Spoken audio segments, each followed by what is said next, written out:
বন্ধুরা, আমরা আজকে একটা ইনভাইটে গিয়েছিলাম। তো ওইখান থেকে ঘরের পাশেই ছিল ইনভাইট, মুখে ভাতের।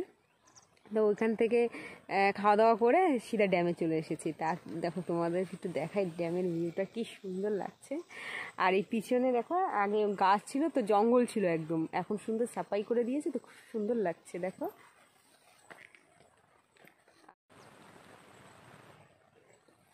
এরকম এখান থেকে গাছ ছিল, গাছগুলো কেটে দিয়েছে।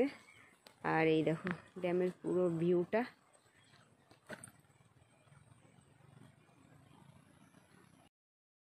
তো তোমাদেরকে দেখালাম ড্যামের ভিউটা কেমন। তোমরা কিন্তু অবশ্যই কমেন্টসে বলবে, আর ভালো লাগলে লাইক কমেন্ট শেয়ার আর ফলো করে দেবে। আর এই যে দেখো, ওরা আবার একটু সামনে ঘুরতে গিয়েছিল, প্রিয়াংশ আর আয়ুষ আর দাদাভাই। আমার থিয়ে যাবে নাকি? এই দেখো, চলো বাই।